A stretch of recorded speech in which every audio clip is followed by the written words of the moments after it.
Hey, what's up you guys, the Curious Owl here, and today I am doing the I Dare You book tag. This was a tag created by It's Jane Lindsay, and I will leave her original video down in the description for you guys, as well as all the questions. But I think this is a tag just kind of saying like, I dare you to tell me these things about your reading and all that stuff. So I don't know how it's going to go. I'm hoping it's going to be fine.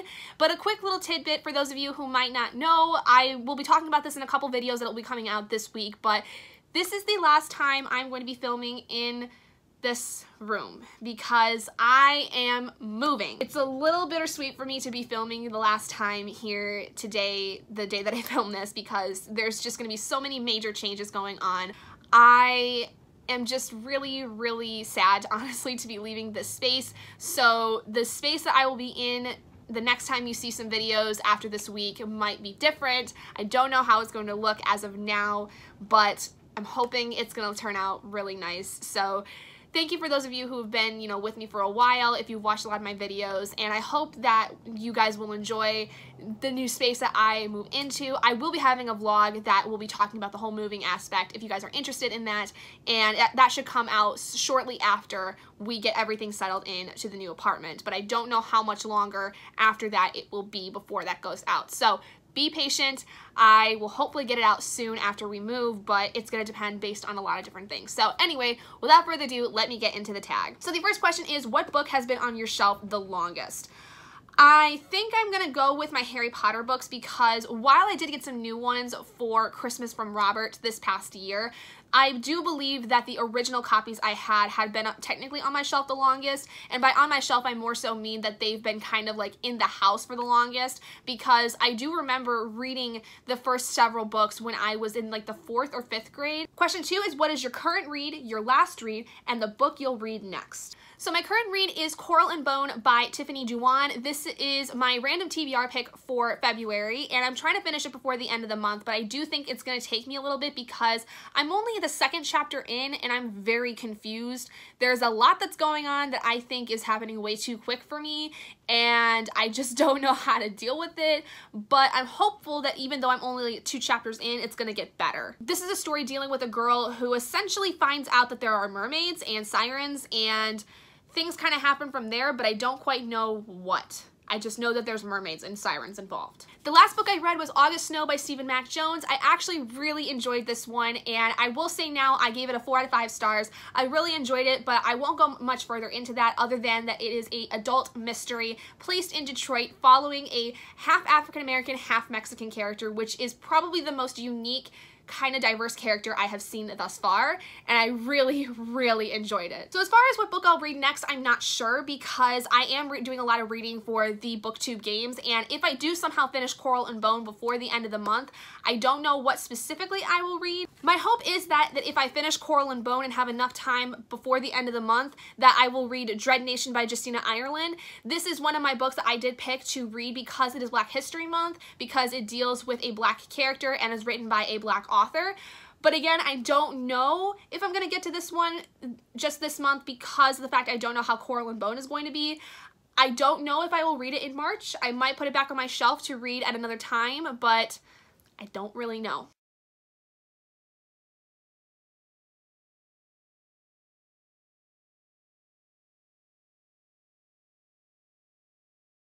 I don't know if this is really something that people like anymore because it is an older book, but I did read The Sisterhood of the Traveling Pants by Anne Brashares over the summer, and to be completely honest, I really didn't like it. I had a whole review talking about it because it was a 2 out of 5 stars for me. I just felt like it didn't age well. And a lot of the things that were talked about within this novel were kind of glossed over. There was a character who kind of had a sexual relationship with someone who was much older than her, and the way that it was discussed was kind of like almost that it was possibly rape, but it wasn't really delved into that well for me to understand what exactly had happened. And then there was another character that I think was just used for the emotional grab as opposed to really having had any impact on one of the other characters that was in it. There was a character who was a character that had cancer that befriended one of the main characters, but I just felt like she was used more for an emotional grab than to really have made the character grow in any way. Question 4 is, what book do you keep telling yourself you'll read, but you probably won't? Honestly, I don't know, because all the books that are on my shelves are books I honestly do want to read for one reason or another, but I don't know any specific one that I'm like, I probably just won't read that and should just get rid of it. Question 5 is, what book are you saving for retirement? I don't quite know what that means. Maybe it's like a book that, you know, I'm just gonna read the most when I have reached the age of retirement. I don't know what the question is, so I'm gonna skip it. Question 6 is, last page. Read it first or wait till the end? Definitely wait till the end. I cannot spoil myself for anything because it is just not within my nature. I will always leave the last page till the very end. That's just how I am. I can't do it. I can't spoil myself for anything because then I'm gonna just feel really disappointed. Question 7 is acknowledgement. Waste of paper and ink or interesting aside? I actually think that the acknowledgements are really interesting because a lot of times the author will go into a lot of the people that really are backing them for these stories. So people that had read it when it was in its first drafts, people that edited it and things of that nature, and also sometimes to the reader, you know, what it was about, the reader aspect that made the book really fun to work with and stuff like that. So I like it. I know why some people though wouldn't really care for it because it's kind of just like not necessary to some people, but personally I enjoy it. I think it adds a lot more personality on the author's part, because a lot of times the author can write it in a way that is very humorous or more serious and really heartfelt. So I like seeing it because I think it gives me a little bit of insight into how the author feels about the book. Question 8 is, which book character would you switch places with? Considering the fact that many of my favorite book characters are either in some kind of danger or a danger to others, I'm gonna say none. Question 9 is, do you have a book that reminds you of something specific in your life, a place, a time, or person? For this, I'm gonna go with Fragile Like Us by Sarah Bernard because this book really brought me back to a time when I was really struggling, because the main story follows a toxic friendship that is kind of built throughout the story, and when I read it, it kind of just reminded me of something that I had experienced growing up. I've talked about this a couple different times on my channel where I dealt with a toxic friendship for about 3 years, from the time I was in like the 7th grade to about my sophomore year of high school. And I didn't realize at the time that it was incredibly toxic until the friendship kind of came to a head and then broke off because of something that I didn't even do. It was kind of the fact that the friend that I had was very volatile. She was very flippant a lot of times. She would basically have one day where she was really happy and fine, and then pretty much like if something even minor happened to her that was in any way an inconvenience, she would be on a tirade the rest of the day. And I really didn't understand at the time what was going on, and it took a lot for me to be able to move past that. And reading this book, I think, just kind of solidified the fact that, you know, there's not a lot of stories in YA that discuss toxic friendships. You have a lot of stories that talk about abusive and toxic relationships romantically, but not really a lot that talk about the friendship and platonic side of it. And so I really liked this book for that reason. And while it didn't trigger me really in any way as far as reminding me about the friendship that I had suffered in, but it just kind of solidified the fact that what I did was the right thing to move out of that friendship. And it also brought me a lot of hope for other books in the future to kind of focus on this idea, because I think it's something that is not really talked about a lot. Question 10 is, name a book that you acquired in an interesting way. So for this, I'm gonna go actually with The Morganville Vampires by Rachel Caine, because it's not that I acquired it in an interesting way. It's more of like how I got through the series, because this was actually a series that I read with my grandmother. This is kind of a more, I would say, new adult, more than YA, vampire-based story, and my grandmother has always been a lover of everything fantasy. She loves everything to do with vampires and werewolves and anything paranormal, fantasy, anything like that. So I don't exactly remember how we got to this one. I think it was possible that this was in my library at school, or it was something that was gifted to me. I really have no idea how I got this, but when my grandma and I started reading it, we really enjoyed it, to the point where we read the entire series together, and it was amazing. We were fawning over everything that was going on within the series, and it was just a really great bonding experience with me and my grandma, I think, which is something that I didn't think would have happened if it didn't come for this series. So, I mean, my grandma and I have a great relationship, but we don't always read a lot of the same things, and so when we read The Morganville Vampires, it was really, really awesome to see that we both really enjoyed it. Question 11 is, have you ever given a book away for a special reason to a special person? Actually recently, it's not been really for a special reason or a special person by any means, but I just recently gave a bunch of books over to one of my sister's softball teammates because she's an avid reader and it was really interested in a lot of the books that we had on our shelves when she came over one day. So we just gave her a bunch to read because she was bored and out of softball, stuff like that. So she currently has them and I'm just waiting for her to give them back to me because they're books I've already read at this point and I could part with them for a little bit because I'm not going to be rereading them anytime soon. So I guess it was a special person because it was somebody I really didn't know, and that's hard for a book lover, is to give away their books to someone they don't really know. But she's an avid reader. She is really, really good with her copies, and she's already given my sister back one of her books that was in great condition, so I got no worries that she's going to take very good care of my books. Question 10 is, which book has been with you most places?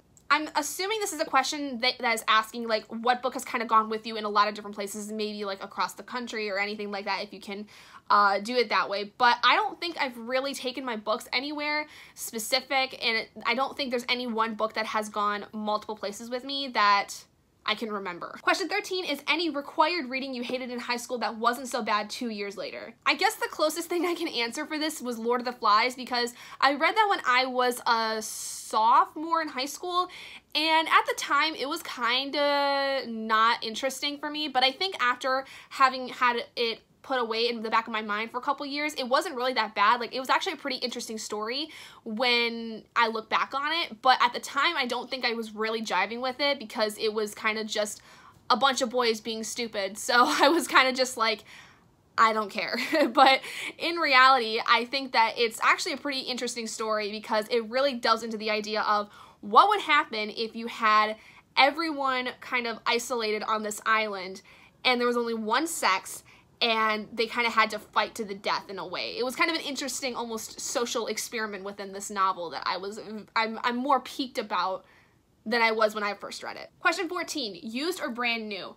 I really don't care. I will typically first, whenever I go to a bookstore, go to the used section because I like to see what there is there that I may have missed. Or, and actually one time I found Sky in the Deep by Adrienne Young in the used section when it was a brand spanking new book that came out earlier in the year in 2018. So I like finding little finds like that within the used book section, but sometimes I'll get brand new copies if they're books that I really, really like, or I will ask my parents to, you know, get brand new copies of books that I want for Christmas. So it really just depends, but I personally will shop usually more for the used books, but I will usually ask for presents, the brand new ones, or I will get the brand new ones if I want it bad enough. Question 15 is, have you ever read a Dan Brown book? I have not, but that is on my list because I do remember watching the movies with Tom Hanks that were made from the Dan Brown books. The Da Vinci Code. I almost couldn't remember the first book, but I do remember trying to read it when I was a lot younger.